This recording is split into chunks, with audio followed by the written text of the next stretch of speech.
The powerful duo that is Ash and Pikachu, a generational pair that even to this day, despite being away from the limelight for about 2 years now, is still talked about.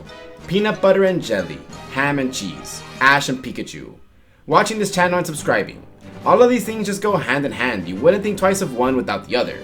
Ash and Pikachu were friends for almost 30 years, but did you know that Ash almost released Pikachu? Hell, in his mind he did release Pikachu, but it was Pikachu that refused and ran back to him, which allowed them to continue their journey. This episode was really early on in the original series, episode 39, Pikachu's Goodbye. It aired over 27 years ago and it was also memorable because it was the first episode to air after the Porygon incident. Now, if that's something else you want to see me cover, be sure to hit the like button and let me know in the comments below. Due to this hiatus that was brought from Porygon, this episode will be the first ever episode to air in the same year in both Japan and the United States, something that is rare even this day and age. But with that being said, let's recap the events of Pikachu's Goodbye and learn the tale of how Ash and Pikachu almost didn't become the iconic duo that they ended up becoming. The episode begins with the Kanto trio catching a break in the middle of a random forest. Pikachu is vibing and eating some small tomatoes, perhaps a foreshadow to his love of ketchup that would come up just a few episodes later. Or maybe it's a small apple, who knows. Misty and Brock are resting by a tree, and Ash is swinging from a tree, making a reference to the Kangaskhan Kid episode which aired a few episodes prior. Well, it doesn't go too well for him. As Pikachu goes to comfort Ash, he spots another Pikachu in the distance and goes to chase after it. He's probably chasing down my channel to subscribe, so I don't blame him. You should do the same. With Ash, Misty, and Brock chasing after Pikachu, they eventually reach to where Pikachu is heading, and there we see a bunch of Pikachu playing with each other, eating apples, and even baby Pikachus before Pichu was a thing. Everyone is absolutely adorable. Pikachu goes in and goes to greet everyone, but he's got no wrist, so all the Pikachu run away from him. This saddens poor Pikachu, and honestly me too, but then a baby Pikachu approaches our boy, and after sniffing him out offers a Pikachu tail shake. After the tail shake, all of the Pikachus rush in to accept Pikachu as part of their group. Noticing this, Ash rushes to the group of Pikachu saying he wants to be part of the group too. Silly Ash, you're not a Pikachu. Pikachu was happy to see him of course, but the other Pikachu skedaddle. Pikachu is bummed out because he lost all of his new friends, and Ash is sad because the Pikachus were scared of him. As they were discussing the local Pikachu habitat, a spying Pikachu falls into the river. Ash, Brock, and Misty rush off to go help the Pikachu as it starts heading towards a waterfall. Pikachu dives into the water first and catches up to the Pikachu to prevent it from drowning, but he doesn't know the move dive, so he gets carried off into the stream too. If only we had a water gym leader here who could use her water Pokemon to help save the Pikachu. But surely that wouldn't fit the story, so let's just pretend she doesn't exist. Then a random Pikachu pops up and look at this. These wild Pikachu have like raggedy tails, which is probably due to differentiate the ones that are wild, but actually it's just a leader and it was an animation error. Anyways, they all form the line and catch both Pikachu and drag themselves and the Pikachu to safety. I guess they saved not one, but Pika 2. Expect a lot of these going forward, I'm not sorry. Ash's Pikachu is knocked down from this and they resuscitate it with some cheek-to-cheek sparks. After Pikachu comes back, the smaller Pikachu offers it an apple as a thanks for saving its tail, and all of the others start hip hooray him up and down, thinking of him as a hero now. Team Rocket shows up and starts looking at the Pikachu, and wait, what are these two doing? Wait, Pikachu, no! Team Rocket does the kind of reasoning I do with myself when I'm on the fence about a certain decision. Night falls and all of the Pikachu perform some cult-like dance while looking up at the moon.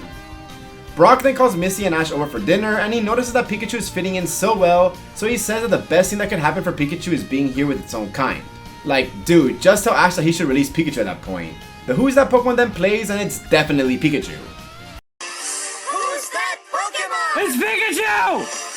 It's Clefairy! Sitting around the campfire, Misty compliments Brock's cooking, saying that the vegetables around here being so fresh is what helps them taste great. She then calls for Ash, but he's too stuck in thought to give her any attention. Misty and Brock are sleeping and we get that piano OST, so you know it's about to be time to get the box of tissues and start crying. As Ash looks into the fire, he sees Pikachu and then Pikachu with his new friends before Ash starts recalling things that he has heard, and it's probably best for Pikachu to stay with his own kind. Hallucination Pikachu then runs away as the fire withers away, possibly foreshadowing their bond being extinguished. We then hear a high screech, which wakes up both Misty and Brock. Looks like all the Pikachu got captured in a net, and Misty really has the audacity to ask who could have done such a thing, like if she doesn't deal with this shit every single day. Team Rocket then does their motto and jumps down from the tree. Misty commands Pikachu to use a Thunder Shock to break the rope, but it doesn't work, and that's when this weird frame of Jessie standing there that just doesn't look right.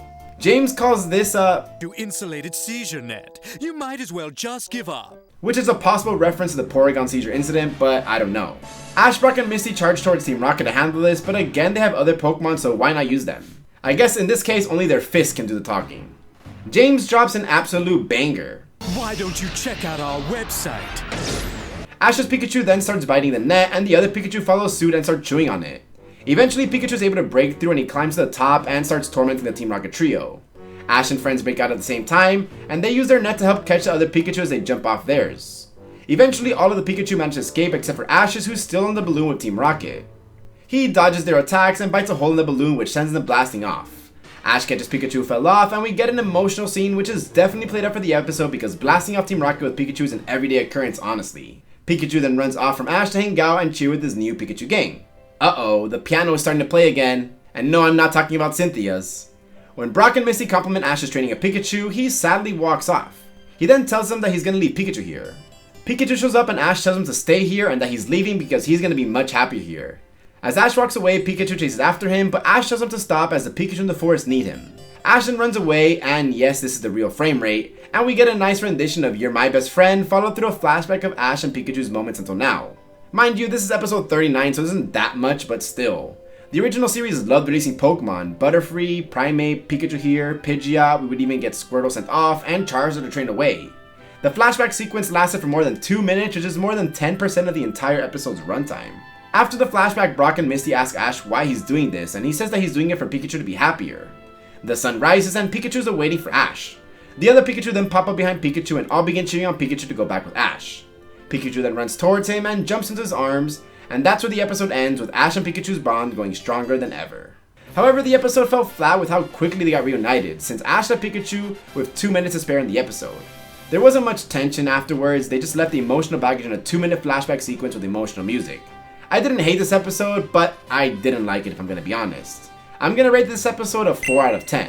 This has been my least rated episode of throwback episode reviews that I've covered, and if you want to see the other episodes that I've covered, check out my throwback episode reviews playlist on my channel. Those are some of my favorite videos, honestly. For some fun facts about this episode, the episode was not included in the original schedule before the Porygon incident, so it's presumed that episodes were created after the incident to serve as a light introduction to the show after the preceding hiatus. Which is probably why we only see the main characters, and the only 2 species of Pokemon besides Meowth and Pikachu were featured in flashbacks. It also makes sense because of choppy animation at times, and the flashback taking up such a large chunk of the episode. If you guys enjoyed this video, I would greatly appreciate a like and subscribe if you haven't already, as it truly helps support the channel. I make daily Pokemon content in a post and a video every single day, so if you want to become a member and get early access to videos, it just costs less than $1 a month and I would greatly appreciate it. Thank you so much for watching, and I've got to go find Pikachu now, so I'm out. Peace.